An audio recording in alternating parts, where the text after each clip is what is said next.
The temperature of an ideal gas is increased from 120 Kelvin to 480 Kelvin. If at 120 Kelvin the RMS velocity of gas molecule is V, at 480 Kelvin it becomes. Temperature के साथ RMS speed का बच्चों क्या relation होता है? VRMS की अगर हम बात करते हैं सेम गैस की तो ये √3RT/m होता है। सेम गैस है तो हम कह सकते हैं V1/V2 is equal to √T1/T2। V1 V है and we have to find V2। T1 कितना है जी 120 और T2 कितना है जी 480। ये कट गया और ये कितना आ गया 4 आ गया, तो ये 1/2 नहीं बच गया स्क्वायर रूट लेने के बाद। We have to find V2, so V2 is equal to 2V नहीं आ जाएगा? तो देखते हैं जवाब क्या आता है जी। नहीं जी नहीं, टेम्परेचर बड़ा है तो आपके पास क्या होनी चाहिए 480 केल्विन पे इट बिकम्स थी, तो ये 2V आंसर आना चाहिए। कंप्यूटर यहाँ थोड़ी सी मिस्टेक कर रहा है, ये आंसर नहीं है बिकॉज टेम्परेचर के स्पीड क्या है VRMS जो होती है वो डायरेक्टली प्रोपोर्शनल होती है स्क्वायर रूट ऑफ T। सो ये इंक्रीज़ किया है, स्पीड क्या करनी चाहिए इंक्रीज़ करनी चाहिए। ओके, नेक्स्ट देखें Ke of molecule of an ideal gas at absolute zero will be. Ke का फार्मूला क्या होता है जी? Ke टेम्परेचर के साथ डायरेक्ट होती है, तो टेम्परेचर अगर ज़ीरो है तो Ke भी क्या होगी जी ज़ीरो होगी, zero. According to kinetic theory of gases, what is the relationship between the average kinetic energy of the molecules and the absolute temperature of an ideal gas confined gas? Of an ideal confined gas, K is linearly proportional to absolute temperature आएगा जी। जी absolute temperature के Ke क्या है linearly proportional है, absolute temperature के क्या है जी linearly proportional है। ठीक है जी, नेक्स्ट देखते हैं जी। Figure show the pressure P versus volume V graph for a certain mass of gas at two constant temperature T1 and T2। Which of the following inference is correct? अच्छा, ये एक उसने कहा है जी कि ये ग्राफ है, ये इधर P है और इधर क्या है जी V है। ठीक है, टेम्परेचर कांस्टेंट का मतलब है ये कौन सा, मतलब आपके पास बेसिकली देखा जाए तो ये ग्राफ किस चीज़ का है?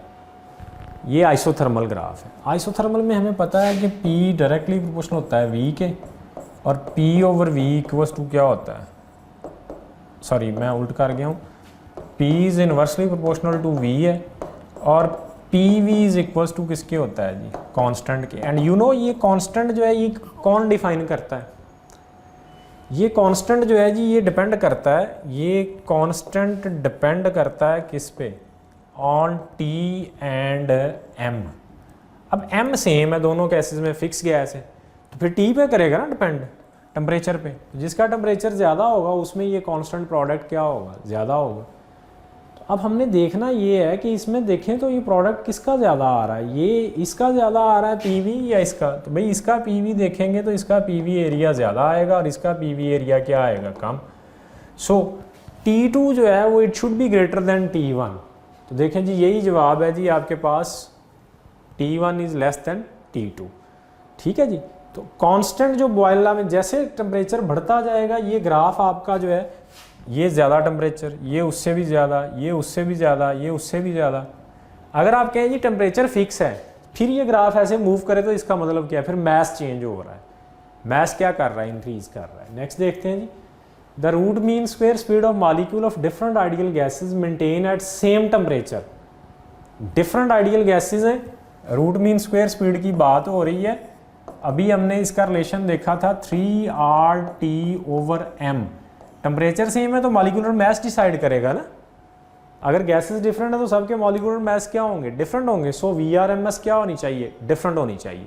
सो अगर टेम्परेचर डिफरेंट है, गैसेस डिफरेंट है, सॉरी टेम्परेचर सेम है, गैसेस डिफरेंट है, तो किसकी वजह से VRMS डिफरेंट होगी? M की वजह से। ओके चले नेक्स्ट देखते हैं जी। सॉरी ये उसने कंप्यूटर ने गलत कर दिया, maintain at same temperature are different आएगा answer because of what? Molecular mass की वजह से। ओके चले नेक्स्ट देखते हैं जी। Temperature of 1 kg hydrogen gas is the same as that of 1 kg of helium gas if. दोनों का टेम्परेचर सेम होगा अगर कहता है कि अगर क्या हो, the gases have the same internal energy, the gases radiate energy at the same rate, the gases molecule have the same root mean square speed, the gases molecule have same means translational kinetic energy. भाई temperature आपका किसके directly proportional होता है? Mean translational kinetic energy के। तो ये अगर same है तो टेम्परेचर भी क्या होगा, सेम होगा। सो आंसर क्या आना चाहिए, the gases have same internal energy. तो नहीं, बेस्ट मतलब ये भी ठीक है, आप कह सकते हैं इंटरनल एनर्जी, लेकिन हमारी बुक ने जो डायरेक्ट रिलेशन लिखा हुआ है वो किसके साथ लिखा हुआ है, the gas molecule have same mean translational kinetic energy. अगर दो डिफरेंट गैसेस की काइनेटिक एनर्जी सेम है तो उनका टेम्परेचर क्या होगा, सेम होगा।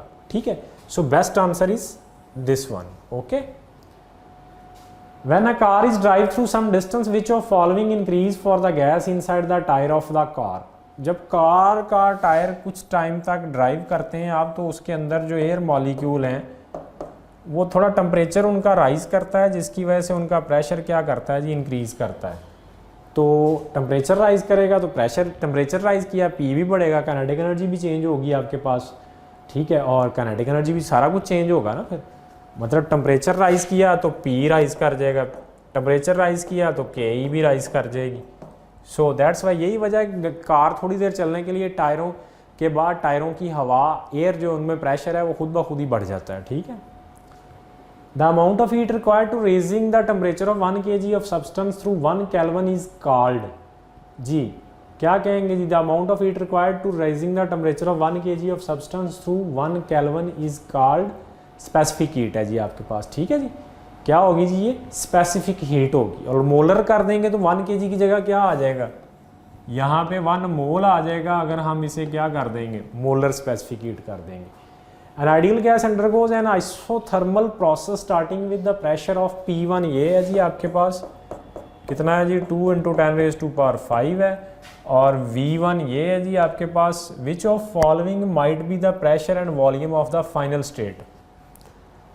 आइसोथर्मल में प्रेशर और वॉल्यूम क्या होते हैं, इनवर्स होते हैं ना। तो देख लेते हैं जी। अब देखें इसमें क्या है जी, प्रेशर 10⁵ 2 टाइम कम हुआ है तो ये 10 हुआ है। अगर ये 2 टाइम कम हुआ है तो इसे 2 टाइम बढ़ना चाहिए, लेकिन ये 2 टाइम नहीं बढ़ा, ये तो नहीं हो सकता, फिर इनवर्स है ना। इसमें प्रेशर क्या हुआ है, प्रेशर में 3 आया, उसमें वो सेम का सेम रहा है, इसको भी चेंज होना चाहिए बिकॉज प्रेशर चेंज हुआ है। सो ये भी नहीं हो सकता। इसमें ये डबल हो गया ना इसका, देखें तो ये कम हो गया है, लेकिन ये हाफ नहीं हुआ, हाफ होना चाहिए। इसमें ये क्या हुआ है जी, इसमें प्रेशर 3 टाइम इंक्रीज किया है तो वॉल्यूम देखें तो क्या हो गया जी, 3 टाइम कम हो गया। सो ये जवाब होना चाहिए, मेरे ख्याल से यही जवाब है। ठीक है जी, चलें जी नेक्स्ट देखते हैं। The pressure of an ideal gas is double in an isothermal process the root mean square speed of the molecule. Root mean square, pressure double कर दिए। यू नो VRMS प्रेशर पर डिपेंड नहीं करती। बहुत अच्छा question है ये। VRMS does not depend on pressure. भाई कैसे, यहाँ पे देखें तो इसका रिलेशन निकालें तो ये हमारे पास रिलेशन है इसका, ये यहाँ से VRMS निकालें तो ये निकलती है 3P/ρ। तो इसको VRMS लिखेंगे, इसके ऊपर क्या आ जाएगा, 3P/ρ। P बढ़ाएंगे ना, अगर हम P को इंक्रीज करें तो डेंसिटी खुद ब खुद ही इंक्रीज कर जाती है। सो दैट्स वाई किसी गैस का प्रेशर बढ़ाने से उसकी डेंसिटी बढ़ जाती है, उसकी VRMS क्या रहती है, सेम रहती है। सो ये इस पर डिपेंड नहीं करेगी, डज नॉट चेंज आना चाहिए अल्फा जवाब जी। ठीक है जी। The ratio of specific heat of gas at constant volume to its specific heat at constant pressure is, ले CP क्या लिखा है, वॉल्यूम टू इट्स, तो ये आएगा जी CV/CP। तो ये तो लेस देन 1 होनी चाहिए because CP is greater than CV होता है और CP/CV ग्रेटर देन 1 होता है। उल्टा कर देंगे तो लेस देन 1 होना चाहिए, तो लेस देन 1 नहीं है जनाब। ठीक है, नेक्स्ट देखें। Oxygen and hydrogen gases are at same temperature, the ratio of the average kinetic energy of an oxygen molecule and that of hydrogen molecule is.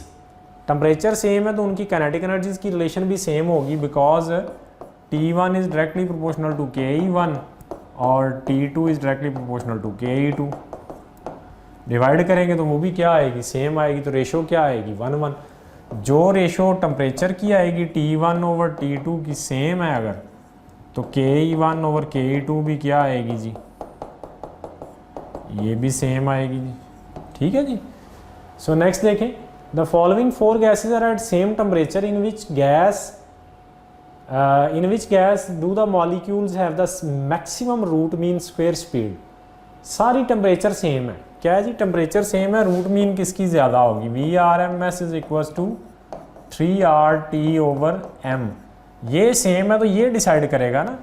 तो VRMS जो है जी वो इन्वर्स हो गई है किसके, मॉलिक्यूलर मास के। तो इनमें से मॉलिक्यूलर मास किसका ज़्यादा, I think so carbon dioxide का मॉलिक्यूलर मास सबसे ज़्यादा होता है, CO2 है। ये गालबन 32 + 12 इज इक्वल टू 44 आएगा। ये N2 है गालबन, ये 28 होता है मुझे जहाँ तक याद है। ये हाइड्रोजन है, ये 2 है, ये ऑक्सीजन है, तो ये कितना होता है, 32 होता है मॉलिक्यूलर फॉर्म में। तो अब चूंकि इनका सबसे ज़्यादा है, सो इसमें VRMS क्या होगी, सबसे कम होगी। In which of the following molecule have maximum की बात की है, तो सबसे कम किसका है, हाइड्रोजन का। सो हाइड्रोजन जवाब होना चाहिए, ये आ गया जी आंसर, हाइड्रोजन। ठीक है जी स्टूडेंट, हम नेक्स्ट डिस्कस करेंगे 172 mean square velocity of 5 molecules of this and mean square velocity निकालनी है। तो मीन स्क्वायर वेलोसिटी VRMS नहीं है, ये निकालनी है मीन स्क्वायर वेलोसिटी। इसका फार्मूला हमारे पास क्या आएगा जी, 2 का स्क्वायर प्लस 3 का स्क्वायर 4 का स्क्वायर 5 का स्क्वायर और 6 का स्क्वायर डिवाइड बाय कितने नंबर हैं, 1 2 3 4 5, 5 पे डिवाइड 4 9 16 25 और ये कितना आ गया 36। अब इनको ऐड कर लेते हैं जी, ये 13 बनेगा, 29 54 और कितना आ जाएगा 90 divide by 5 is equal to 18 जवाब आ जाएगा। 18 ही जवाब है। नेक्स्ट देखते हैं जी, air is pump into bicycle tyre at constant temperature, the pressure increases because, pressure increase कर रहा है, टेम्परेचर कांस्टेंट है, क्यों, the molecules are large, the molecules are further apart, each molecule is moving fast. देखें जी हमारे पास PV is equal to nRT है। भाई आपने ये कांस्टेंट कर दिया, ये ऑलरेडी कांस्टेंट है, तो अब P इज इक्वल टू आएगा N/V। ठीक है, यही आएगा ना आपके पास। ठीक है, अब इसमें आप जब एयर फिल कर रहे हैं तो आपके नंबर ऑफ मोल्स बढ़ रहे हैं ना, उसमें टेम्परेचर कांस्टेंट कर दिया, फिर प्रेशर क्यों बढ़ रहा है, भाई गैस का नंबर ऑफ मोल्स बढ़ रहे हैं, नंबर ऑफ मोल बढ़ेंगे तो प्रेशर बढ़ेगा। More molecule strike the tyre wall पर सेकेंड, पहले से ज़्यादा मॉलिक्यूल टकराएगा क्योंकि नंबर ऑफ मोल्स बढ़ गए हैं आपके। ठीक है, a system consist of n gas molecule each with mass m, there RMS speed is v, there total translational kinetic energy is. अच्छा, टोटल ट्रांसलेशनल काइनेटिक एनर्जी जो KE होती है वो कितनी आती है, वो आएगी ½ mv का स्क्वायर, यही नहीं आएगी आपके पास। ठीक है, अब टोटल सिस्टम में कितने मॉलिक्यूल हैं n और ईच मास कितना है m, देयर RMS स्पीड कितनी है जी, इज VRMS। ठीक है, तो आपके पास इसकी क्या निकालनी है, हमने काइनेटिक एनर्जी कैलकुलेट करनी है। तो इसके अकॉर्डिंग देखें तो उसका टोटल मास कितना बनेगा 1/2 nm। ठीक है, ये आ जाएगा। तो यह देखें जनाब, इसके बाद 1/2 nm v² RMS आ जाएगा जी। ठीक है जी, तो आंसर भी वही बना है आपके पास 1/2 nm v², ये आंसर आ गया जी, मैथ्स का नहीं आएगा, स्क्वायर इसी का आएगा। ओके, चलिए नेक्स्ट देखते हैं, विच of following can actually lower the internal energy of room. Internal energy room की कौन कम कर सकता है, फैन कम करता है क्या इंटरनल एनर्जी को, फैन इंक्रीज करता है, कम नहीं कर सकता। क्यों, क्योंकि उसने कूलिंग नहीं करनी, उसने उसी एयर को सर्कुलेट करना है और ख़ुद जो इलेक्ट्रिसिटी है वो भी उधर ही ज़ाया करनी, उसकी भी हीटिंग जानी है। Refrigerator with its door open, no, जितनी वो हीट कलेक्ट करेगा बैक से उतनी हीट एग्जॉस्ट कर देगा। Refrigerator with its door closed, नहीं जी, वो तो उसको इंटरनल एनर्जी को क्या करेगा, इंक्रीज़ करेगा, डोर क्लोज है, अंदर की चीज़ों से हीट लेगा, बाहर फेंक देगा। An air conditioner partially expose to the outside, हाँ जी, एयर कंडीशनर करेगा partially expose to the outside, अंदर से हीट लेगा, बाहर फेंकेगा, अंदर की इंटरनल एनर्जी कम करेगा, तो डेल्टा जवाब। ठीक है जी, as the volume of an ideal gas is increased at constant pressure the average molecular speed, ideal gas constant pressure पे आप वॉल्यूम को क्या करते हैं, इंक्रीज करते हैं, द एवरेज मॉलिक्यूलर स्पीड पे क्या फ़र्क पड़ेगा जी, शाबाश, इंक्रीज कर रहा है, वो क्या कहता है जी, कांस्टेंट प्रेशर है, एवरेज क्या किया आपने, volume of an ideal gas is increased देखें प्रेशर जो है जी वो इन्वर्स है किसके, वॉल्यूम। इसे इंक्रीज़ करेंगे, ये कांस्टेंट रखा हुआ है आपने। अब ये कांस्टेंट है तो आपको पता है ये इसके डायरेक्टली प्रोपोर्शनल होता है। ये कांस्टेंट है, इसे इंक्रीज़ करेंगे तो टी क्या करेगा, इंक्रीज़ करेगा। टी इंक्रीज़ करेगा तो यू नो VRMS क्या करेगी, √3RT/m के अकॉर्डिंग टी के बढ़ने से क्या करेगी, बढ़ेगी। ठीक है जी। नेक्स्ट है the specific heat CV at constant volume of monatomic gas at low pressure is proportional to T⁻n where the exponent n is. ठीक है जी। तो हमें पता है जनाब हमारे पास कांस्टेंट वॉल्यूम पे CP delta T is equal to delta U plus P delta V होता है। तो कांस्टेंट वॉल्यूम पे ये टर्म ज़ीरो हो जाती है तो डेल्टा U आ जाएगा, डेल्टा T आ गया CP, तो CP इनवर्स टू आपके पास डेल्टा T निकलता है इस हिसाब से। ठीक है। तो अगर देखा जाए तो इसके हिसाब से आपके पास क्या आएगा जी, क्या आपके पास CV constant volume of monatomic gas at low pressure is proportional to, तो क्या CV टेम्परेचर डिपेंडेंट फिनोमेना है, तो ये टेम्परेचर डिपेंडेंट नहीं है। सो ये n की पावर 0 आंसर आना चाहिए आपके पास। इसके अकॉर्डिंगली क्या आ रहा है जी, -1 आ रहा है। ठीक है। क्या ये टेम्परेचर डिपेंडेंट है, देखें ना ये ऊपर जाएगा तो ये इन्वर्सली T की पावर में क्या बनेगा, ये ऊपर जाएगा तो डेल्टा T पावर -1 आ जाएगा, तो उस हिसाब से ये n⁻⁻1 अल्फा आंसर है। ठीक है जी। चलिए नेक्स्ट देखें जी। The average kinetic energy of hydrogen molecule at 300 kelvin is E at the same temperature the average kinetic energy of oxygen molecule will be. Temperature same है तो फिर मॉलिक्यूलर मास डिसाइड करेगा, तो VO2 ओवर VH2 इक्वल आएगा MH2 over MO2। तो जनाब VO2 over VH2 ये बच्चों इक्वल आ जाएगा जी, MH2 कितना है जी आपके पास, लेट्स सपोज 2 है और ये कितना है 32 है, तो 1/16 1/4 1/2 बन जाएगा। तो क्रॉस चेंज करेंगे तो ये क्या आ जाएगा जी, ये आ जाएगा जी VO2 की बात की है उसने तो वो VH2 डिवाइड बाय 2 आ जाएगा। तो VH2 कितना है, E है, E/2 हो जाएगा जी, शाबाश।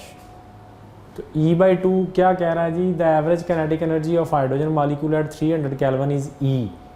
सॉरी एवरेज काइनेटिक एनर्जी पूछा है उसने, द एवरेज काइनेटिक एनर्जी मैंने निकाल दिया है VRMS। एवरेज काइनेटिक एनर्जी बात करें तो वो किसके डायरेक्टली प्रोपोर्शनल होती है, वो होती है जी टेम्परेचर के डायरेक्टली प्रोपोर्शनल। तो उसके अकॉर्डिंग देखें फिर दोनों का टेम्परेचर T सेम है, सो KE भी क्या होगा जी, KE भी क्या होगा, सेम होगा। तो सो आंसर क्या आएगा जी, E आएगा। अगर VRMS होता तो फिर ये आंसर था। ठीक है जी, शाबाश। नेक्स्ट देखें। ऐसा unit of molar specific heat is, molar specific joule per mole पर केल्विन, मोलर स्पेसिफिक हीट के ऐसा यूनिट क्या होते हैं, जूल पर मोल पर केल्विन। ठीक है जी, 40 आंसर आ गया। ओके नेक्स्ट देखें जी। The expression for the absolute temperature T of an ideal gas is equal to, T का जो एक्सप्रेशन होता है वो होता है आपके पास 3/2 K इंटू आपके पास आ जाता है जी Ke, 3/2 KE, 2/3 KT होता है ना। E is equal to kinetic energy इक्वल होता है 2/3 KT ये होता है, तो उसको निकालें तो वो बन जाता है। अब K जो है वो इक्वल होता है किसके, K इक्वल होता है R/NA के, और 1/K किसके इक्वल आएगा, NA/R के। तो ये बेसिकली क्या है जी, 1/K है यहाँ, और ये आपके पास क्या है जी, एवरेज काइनेटिक एनर्जी है। ठीक है जी। What is this, this is average kinetic energy, 1/2 half mv² is the average, यानी इसको हम लिख सकते हैं क्या है जी, this is the average kinetic energy. ठीक है। सो आंसर क्या होना चाहिए, 40 जवाब आना चाहिए। ये नहीं आएगा, 1/3 K इंटू हाफ mv², ये नहीं है, कंप्यूटर ने यहाँ मिस्टेक की है। सो इसलिए आंसर आपके पास क्या है जी, 40 है। ठीक है जी, थैंक यू वेरी मच।